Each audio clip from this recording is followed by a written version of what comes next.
at NetApp, you lived and worked through a lot of challenges, internet bubble, financial services meltdown. There had to be some self-doubt. What did you do when you had those questions about yourself? I honestly didn't. I didn't, because I always believed that we would do something special.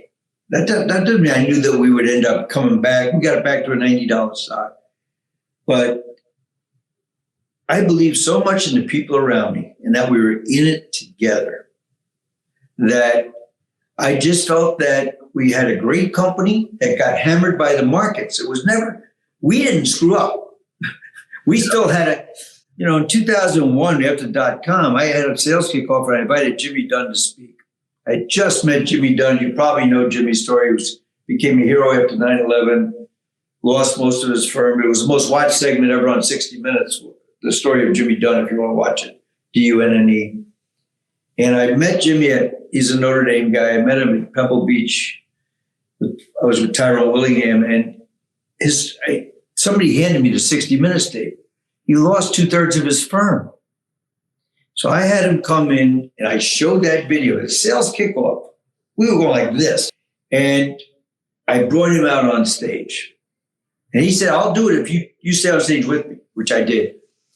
And people were crying throughout the audience. This film was so compelling. And then it was May after 9/11. And at the end of it, when he walked off, he called me later. I've never had an experience like that. And quite honestly, I hadn't either. And I said, that's a problem. 2/3 of his people were dead. And he was the number 3 guy. He had to step in as a CEO. And that wasn't his dream. But he said, I'm not going to let them win. I'm not going to let the terrorists win. And I'm going to get, he did 3 things. He paid every employee at the top of what they'd ever been paid of who died. He gave it to their family. Then he paid their insurance for 5 years. Then he guaranteed every kid their college education be paid by Sailor O'Neill. And if CFO came and said, you just bankrupted the company and yourself. He said, I'm 49, I'll live with that, we'll rebuild it. That's not what happened. He was able to bring it back, and a lot of people helped him. So I said to them, look, we have a great company. We just have to stick with it. And if we have to change plans, we'll change plans. But I'm convinced that we can do this together. I can't think of a moment where I said, oh, it's not going to work. I didn't really believe. I just felt we'd be successful and we'd do something special. It wasn't like a list or a revenue number. 9 years later, we were in the Fortune 500. That's awesome. Great. Yeah, that Jimmy Dunn story. I mean, just, when you think you got it bad, you're as bad as you think you are, you're really good for sure. Within 24 hours of that talk, the picture of me and Jimmy on stage was on every office wall around the world. Everybody was blown away. And it inspired me. I'm like, that's a problem. What he did, and if he can do that, we didn't hear a lot of complaining after that. There you go. Great story. So Bill, just catching up here. So Bill Hogan says, love catching someone doing something right, awe-inspiring, the impact it has. So probably give work stuff, but say Bill, the great work he's doing with St. Baldrick's, and that whole initiative has been amazing for sure. Right? Bill was a great leader for us. Eric Mann was a great leader for us. We had a lot of great leaders, but I modeled that behavior, but everybody else picked it up. I wasn't trying to be alone on that. I kept doing it. But the fact that, I think when you join a company and the culture's right, you should feel like you came home.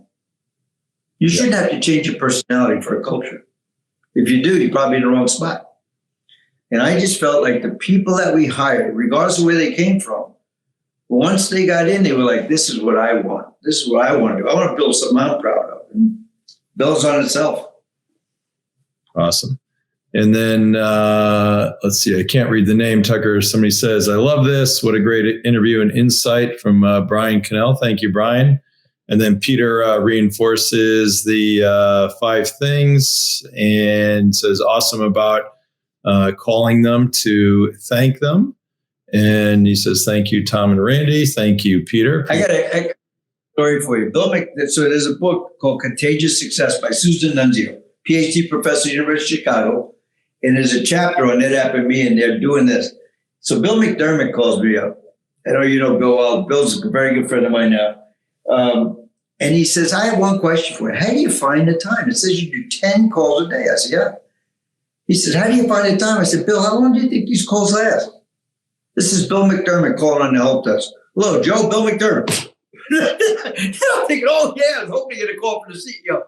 Yeah. And he goes, and then I would say, hey, Randy, I heard what you did last night. I just want to know we're proud of you. Thank you for doing that. And typically that person's kind of caught like this. And I ask them, if there's anybody else who needs a call, let me know. A lot of times they would write me back or ask if they could have another conversation. So the average call was 30 seconds to a minute, I bet. So let's say it's a minute. That's 10 minutes a day. Yep. Spread, I'm going in between meetings, right? I always do them that day. And I go, what are you doing that you're too busy to say thank you 10 times a day? Bill went, I love this. Yeah, awesome. To me, it's the best part of the job. And I call it viral marketing, viral culture building, because they would tell me their story. I had a young lady, a guy called me about a young lady who was in marketing in Houston. This is probably 20 years ago. And he said, Tom, first, usually you only notice somebody in marketing at a seminar if the coffee's cold or something. Hey, it's food's hungry. Anyway, so he said she emptied all the food into a station wagon after the event. He's thinking, man, she must have a big family. She did it again the second day. He said to her, what's with you taking the food? She said, I'm taking it to a homeless shelter. I called her. I said, that's what we're here to do. Awesome. You're doing the right thing because it's the right thing to do. I'm just so proud of you. And then they tell people, no one keeps it a secret. You're right. And then they say, why did he call you? Why did he call you is the key question, because now you're modeling behavior. Right. I want to call. Awesome. Best part of the job. Best part of the job is getting to talk to people and just thank them. Yeah. It's a lot of probably a lost art there for sure. So we have here from Ian, who's going to be a Boston College senior, I believe. Broadly speaking, what moment or event was at the pinnacle of your career, and how did that transpire into the success you built for yourself over the years? I think the single moment where I just had a wow moment was I landed from Tokyo in LAX and my phone blew up. We had just been voted the #1 company in America to work for in 2009. We were in the top 10, 12 years in a row. And Guy Cirillo, my first text was not at all surprised, which I thought was such a cool way of saying it. That's awesome. Funny enough, they asked me to go on Fox Business because it was in LA. Here I am coming home from Tokyo. It was like, oh man, I hope I go on TV. Anyway, and it happened to be during a NetApp all hands. So I go on, and they put it in my ear. You're in a dark room, man. You can't see a single person. You can't see the screen because it's not like San Francisco or New York. And in my ear, I hear, she's going negative. I'm so laughing because I figure I'm listening to somebody else's feed. The guy says, Mr. Mendoza, can you hear me? I said, yeah, she's going negative. I didn't go negative on that story. He said, that's her thing. She likes to embarrass people. Go negative. So I'm now wide awake. And she said, Mr. Mendoza, what? She goes, why is it that Wall Street does not believe in that? Remember, I'm there to talk about winning. I started laughing. She goes, you think it's funny? I said, well, no. First I go, why would you say that? I'm interested. She said, well, 8 out of 12 have a hold on your stock. I said, well, we're up something like, I don't know, 80% over the last year. I'd hold it too. Why is that hard to figure? And she started to get irritated with me because I was laughing at her. And she said to me, as you can see, no, I can't see. She knows I can't see. As you can see, 8 out of 10. That's what I thought. So she starts shuffling. She doesn't want it to end like that. And she goes, Mr. Mendoza, one last question. And I could hear the staff outside laughing at her because she was not a well-liked person. And she said, what keeps you up at night? And I said, I honestly don't think that's the right question.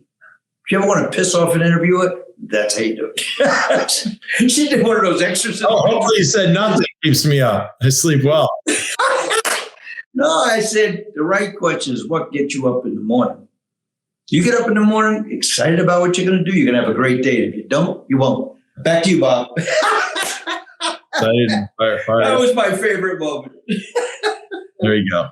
I won't ask you who it was. So, Ian, great question. Thanks. And then from Mike Riley. Hey, Mike. I think the best thing about the culture Tom helped foster was people went above and beyond, not for the stock price or the paycheck. We just didn't want to let our teams down. Fantastic. Yep. Really, really good. You know, Dan used to say we have 4 constituents: shareholders, which you always put number 1, customers, your own people, and your partners. And I said, I agree with the list. I don't agree with the order. I was going to say, so why that? It's our own people, number 1. It's the only thing you have complete control over. If your people are pumped up, excited, and committed, the other guy is going to know it and want to buy from you and be around you. And the results will show. That's my opinion. It flows that way. And think about any organization you go in and you walk out going, man, those guys love working here. Southwest Airlines used to be like that. I started flying. I just like the way the employees felt about it. You're right. Yeah, you can tell. And the inverse is true. Fly United. Nobody cares. And you're like, what am I doing here? There you go. No. What about, you obviously met a lot of people over the years, maybe 3 that you've met that you respect the most, besides Eric Mann and Bill Hogan. And maybe you can do a lead in about your golf story with Tiger Woods, where Warren Buffett was your caddy. Okay, so the first one I would say is Sidney Poitier, who I became great friends with for over 20 years. And that was a friendship I never would have expected. His wife was the interior designer on a home we had in Beverly Hills, and he and I became great friends, traveled the world together. He's that guy that really is what you would hope when you meet a star. Treat everybody with respect. But he also had a great sense of humor, which most people would never know because and you know, Randy, you've been around me enough. I'm the same with everybody. If I'm cracking jokes with you, I'm cracking jokes. I made him laugh so hard at Wilshire Country Club that he fell out of the cart laughing. Sidney Poitier's down on number 6. People came running from every direction. And he's holding his belly. And we're like, what the hell? Anyway, Sidney Poitier is one of the great pleasures of my life that he was a great friend. If you ever look for a great book, The Measure of a Man was number 1 for over a year and a half, hardback, New York Times. And if you do books on tape, it's Sidney speaking to you. Second one I would say is Shimon Peres. So I was at Shimon Peres' house twice in Israel. Now he got Prime Minister, Nobel Peace Prize winner, but he was president when I spoke to him. First thing he said to me, Randy, I walk in his office and I'm thinking, what are we going to talk about? Tom, what's your views on nanotechnology? Never heard the term until that moment. I got a 76-year-old politician in Israel. I'm like, what? Well, we ended up hitting off. I got a picture over there. We're both laughing. We just hit it off. It's hard to describe. So he invited me back, and I came back, and it wasn't a friendship I would have expected. And then the last one would be Warren Buffett. So, you know, I was at a charity auction in my friend's backyard in Los Altos, or Atherton, California. And the last prize was you and 3 friends play around the golf with Tiger Woods. And Tiger had never done it before. It's year 2001. Think about how good Tiger was in year 2001. And I ended up getting it. It was all going to charity. It was going to Ronald McDonald, Tiger Woods Foundation that got started on this charitable gift, and battered women. So, I felt like I felt good about giving the money. And then Warren was there. He gave a talk at the end. So I got a picture of him with his arm around me after it, and we just hit it off. And so I go to, it's Isleworth, Florida, friends, Tiger and Warren. What happened was it got to a big enough number. It was $400,000. The guy next to me said 600, but it's not a Gulfstream 4, it's a Gulfstream 5, it's not 4. I said 650. Luckily, you only have 1 bullet in the gun. He ran away pissed off. And Warren thought it was a great story. And then because Warren said, I'll caddy at 400. He said, I'll caddy for whoever wins. I said, wait a minute. I got to spend the day with Warren Buffett and Tiger Woods. And this is a great way to give money to charity. And Dan Worman-Hogan came with me, the CEO, James Lauder, founder, and a friend of mine named Jay Veneer, who's a top oncologist. And we go down to Iowa, Florida. And I'll just tell you, I'll go to the final story on this thing. So if you ever read the book, Who's Your Caddy? Rick Riley writes about our round in his foreword. Rick gave the talk at Bel Air Country Club about it. And I walk up to him and say, Rick, I am that guy. You don't tell it right. People love the way he tells it. But on 18, remember, Warren's in a caddy outfit. He goes, Tiger's challenged me for $5. He'll play me on his knees. And I'm thinking, if you're in a pool hall and a guy challenges you to play with a straw, don't play the guy. He's probably done this before. Anyway, so Warren hits my driver probably 175 yards on what I would call an old man fade. It kind of went like that. Almost into the water on the right, but not. It's 430 yards uphill, dog day right. All of us hit pretty good drives. Tiger on his knees without choking down.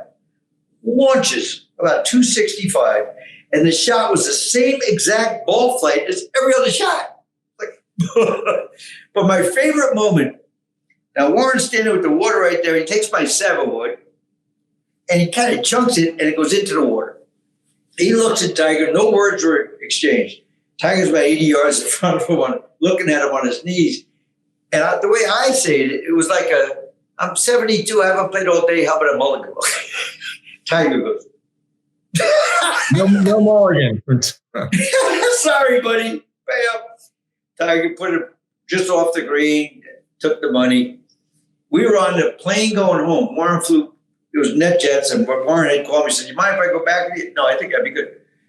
But he calls up Charlie Munger, and he has him on speakerphone. And Charlie says to him, how did it go? And Warren says, on 18, I brought him to his knees. There you go. Oh, man. Anyway, Warren came to Notre Dame for me. He put the picture up of me, him, and Tiger, him in the caddy outfit. Big crowd in the basketball arena. And he started off by saying, do you know what an honor it is for a caddy to speak for his golfer? There you go. I love Warren. He's just an extraordinarily generously spirited guy. I mean, you know what I mean? It's never about him, which is great. Very, very humble like you. But thank you. Appreciate that. Absolutely. So we have here, let's see, Bill says on the lacrosse side, good luck to Chris, Pat, Will, and the Irish lacrosse team this weekend. Yeah, it'll be a good game. Who's that? I know Duke is, because I've got some friends there. So they beat Duke this year 17-12, and it was 17-9 with 2 minutes left. So they outplayed them. In fact, in the last 20 games, they won in 17. They beat Duke 3 out of 3. They've lost to Virginia 3 out of 3. They lost to Virginia twice, and they play Virginia Saturday. So obviously it's a tougher matchup. You know, it's all about matchups, right? Because Duke has beaten Virginia, I think, almost every time for 20 years now. But so they match up well, whatever style it is. They're very, very big on defense. They're like 6'5", 6'6", 6'7" across the defense. So we haven't figured that out yet. But I tell you what, as you know, last year Notre Dame was ranked 6th in the country. They beat Duke twice to come down the stretch. The last one, everyone said this is the play around. They were number 6, Randy, and they didn't make the tournament of 16 teams. No it was way. ridiculous. Crazy. It's absolutely ridiculous. So this has been a team on a mission all year to prove, to overcome those obstacles. And a lot of the lacrosse world is rooting for it because of that. They know they got screwed last year. Wow. And I forgot to bring up, but this is my father-in-law, Notre Dame, said that to him. So, Bill and Peter, I'm sorry, but 44-0. Can you believe that? How noxious that is? Notre Dame sends it, and then it was snowing. So the back says, let it snow, let it snow. But anyway. I think that is obnoxious. That's crazy. Yeah, now I'm going to figure. I'm not that artistic, but I'm going to figure out, see some way I can replicate or get it to you. And then also, before I forget, so you were kind of Tucker. Maybe you can put up the link for the book. But in my book, Your Go-To Sales Advisor, where Bill Hogan, Peter Bell, and others also have some great submissions. You say great practical insights from true sales professionals. So thank you very much for that. I think you've done a great job in your career, and you do a great job with the show. I said that to you before. I really enjoy the insights you guys bring.